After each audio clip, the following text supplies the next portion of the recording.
Hey everybody, it's good to get together with you, even if it's through social media.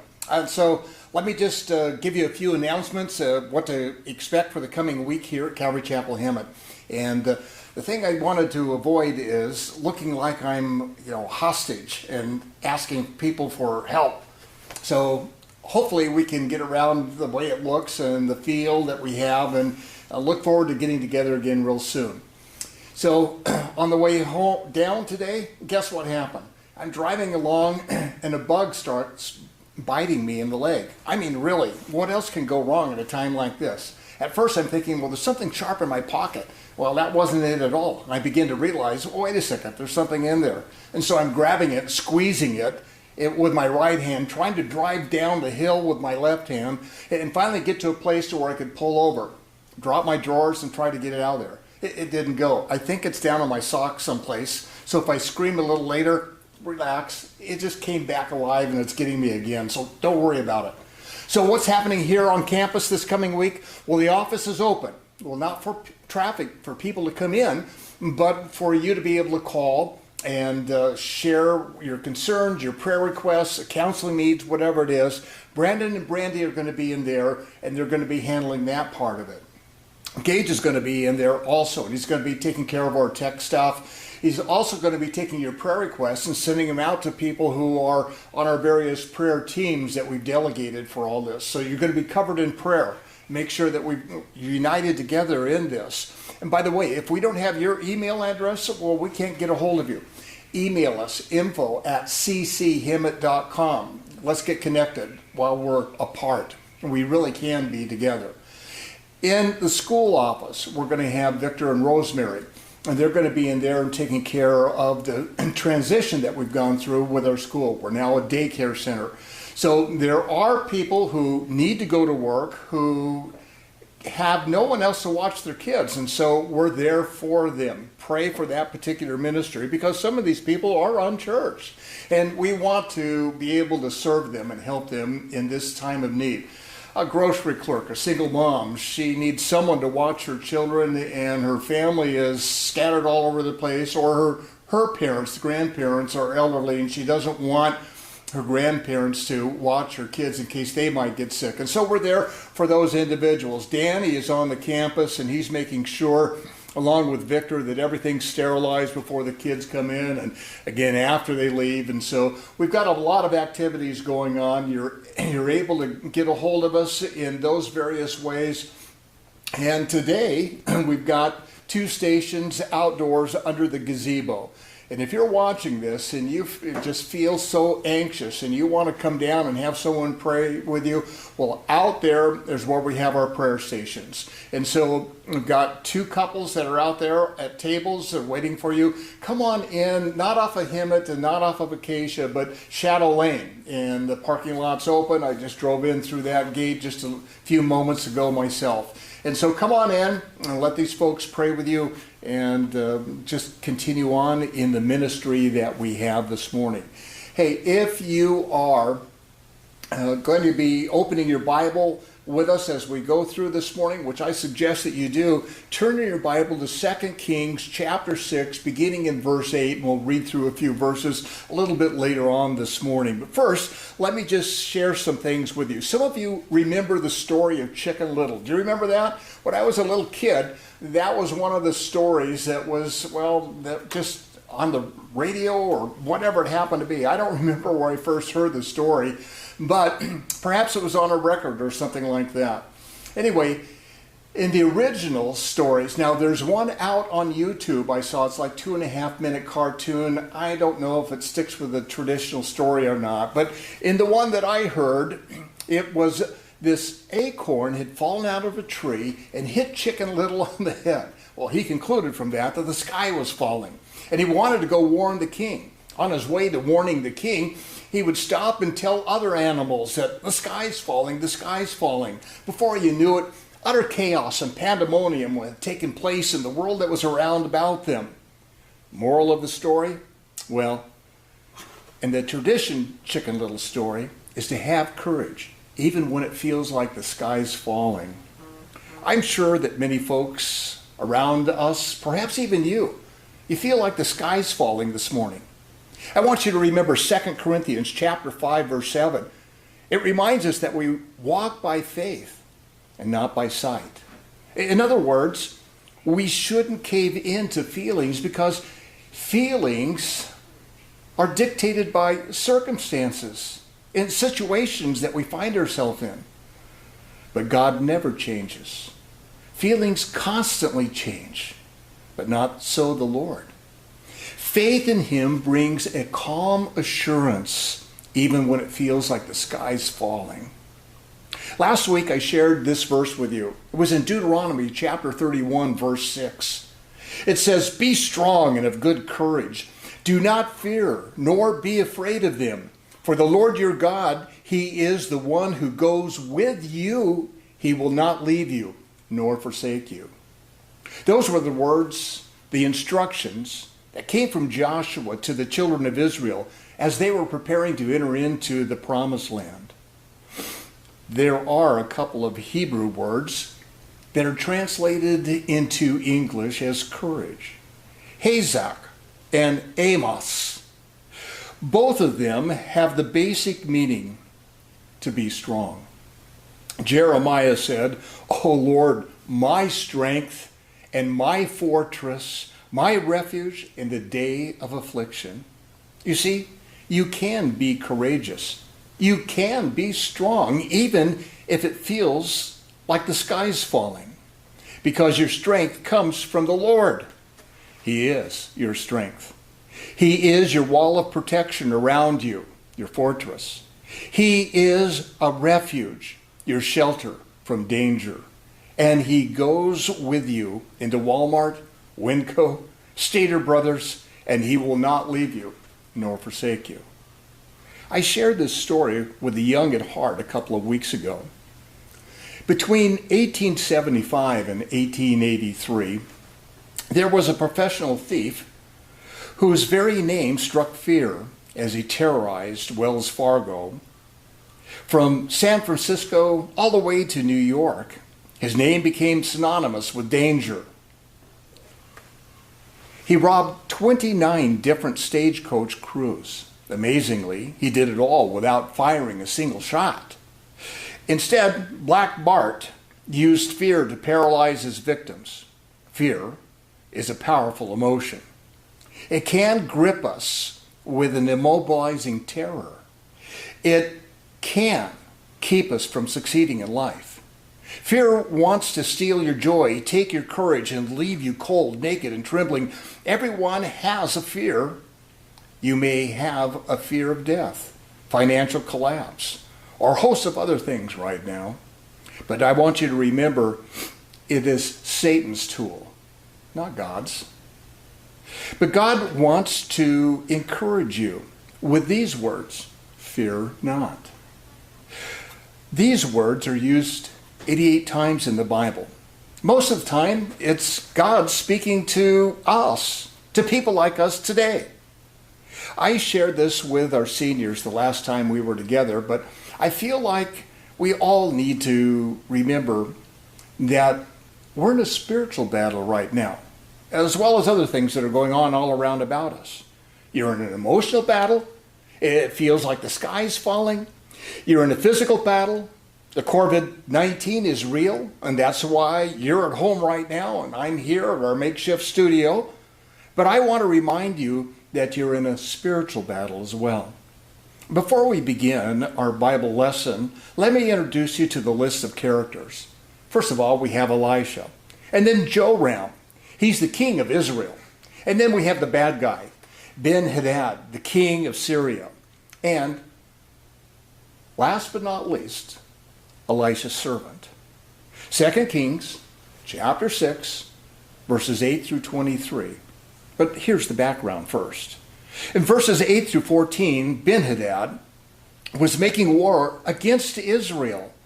And he was setting up camps in various places. And each time he would set up a camp, God would reveal what was going on to Elisha. And then Elisha would reveal it to Israel's king, Joram.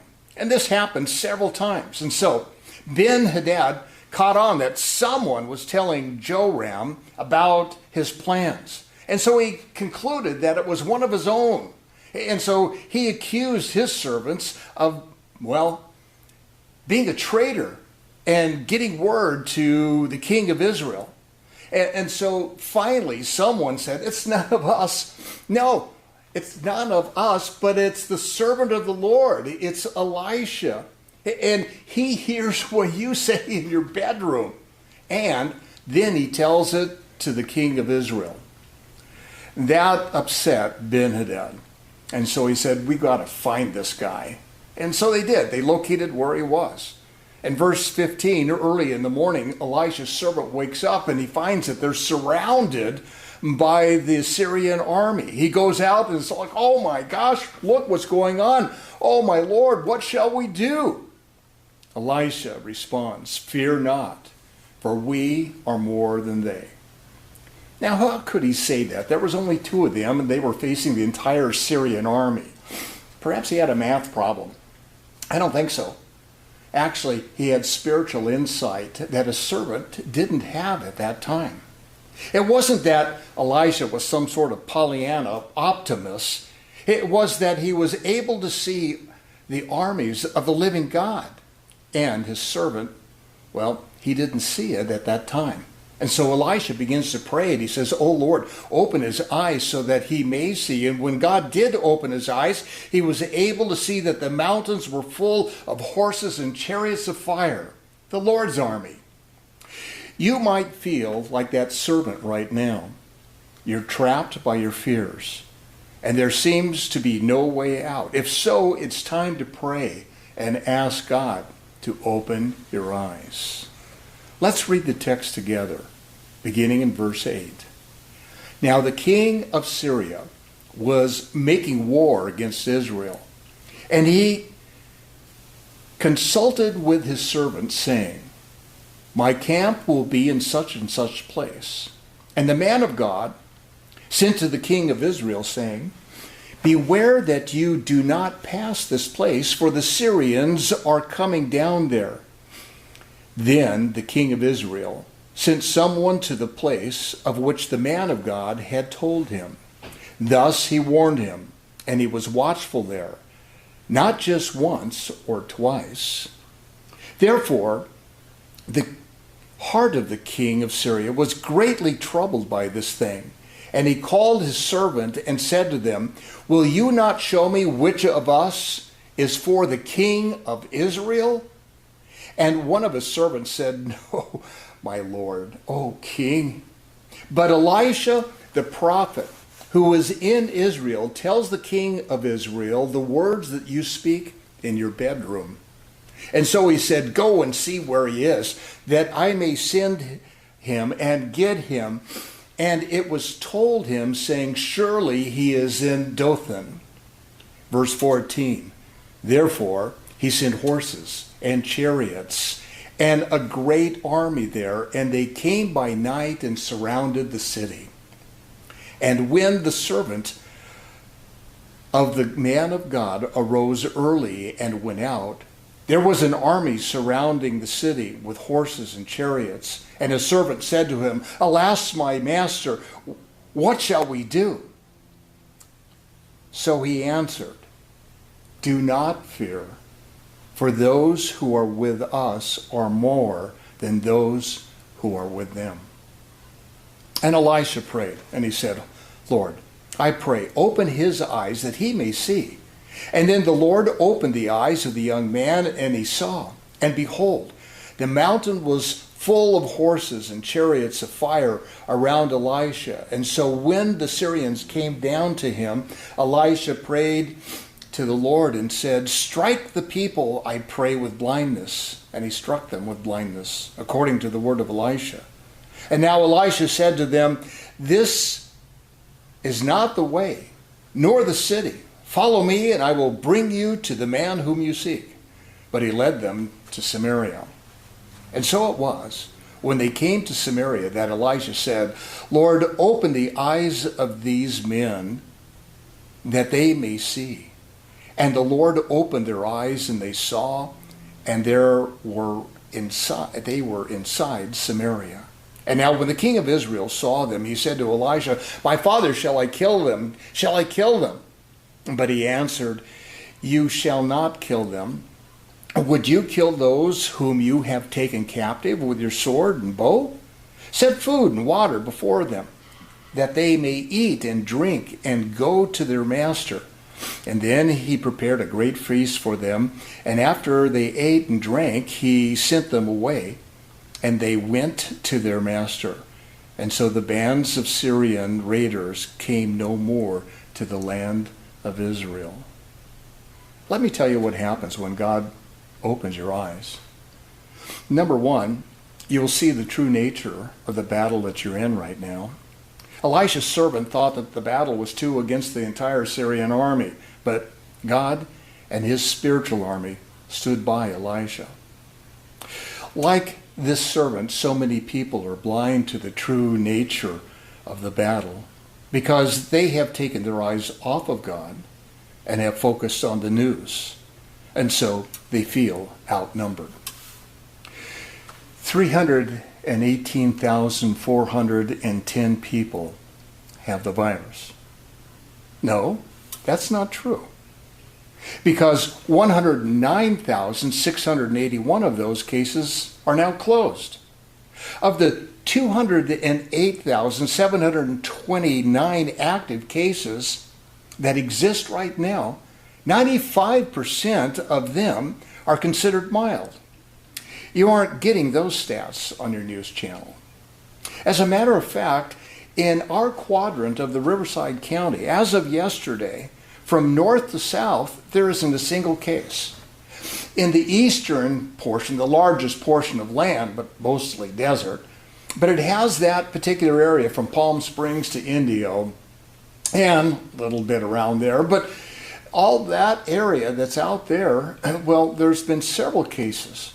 Now, on the west side, it's divided on west-north and west-south. So west-north, Corona, Riverside, there's 2 or 3 cases there. West-south, that would be Murrieta, Temecula. There's 2 or 3 cases over there.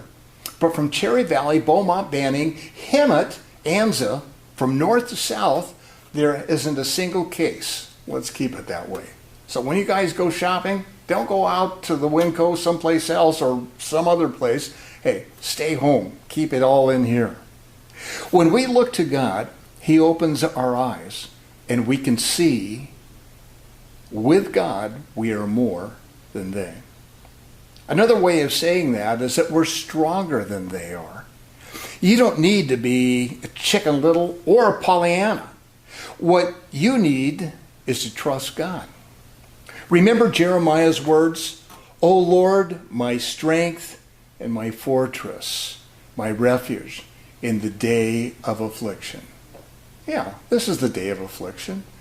But we find strength. Our strength isn't ours. Our strength comes from the Lord. Then it becomes ours, and we can stand. And that fortress, we're shielded. The refuge that we can take in him in difficult times, in a day like this, a season of affliction. We not only see that we are the majority, but that the battle is a spiritual one in nature. Remember Ephesians chapter 6? Hey, let me just give you one verse out of there. "For we wrestle not against flesh and blood, but against principalities, against powers, against the rulers of darkness of this world, against spiritual wickedness in high places." We are in a spiritual battle. Every human being that has ever walked on the face of this earth has taken part in a spiritual battle. 1 Peter chapter 5, verse 8 cautions us, and he says, "Be sober, be vigilant, because your adversary, the devil, is walking about like a roaring lion, seeing whom he may devour." He wants to devour you with fear right now. Satan is a bigger thief than Black Bart ever thought of being. He doesn't want the contents of a stagecoach. He wants to take control of your life. God has full authority, but allows man to have free will. Satan has no authority at all, but wants to control. And sometimes people give him control, especially when they walk in fear. The second thing that you can expect is that you will experience the presence of God. When we open our spiritual eyes, we see the Lord, and we are reminded that he's always there, just as he promised. Matthew chapter 28, Jesus says, I am with you always, even to the end of the world. There's something about being in the presence of someone who's stronger than we are. That seems to soothe our fears. A child in a dark room, there's something scary in the shadows. But as soon as mom or dad walks in there and is in their presence, all those fears seem to vanish.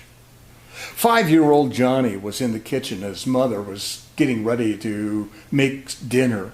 And so she asked him to go down into the cellar and get her a can of tomato soup. But he really didn't want to go. He was afraid. It was dark down there. He says, it's dark and I'm scared, Mom. And she said, it's okay. Jesus is there.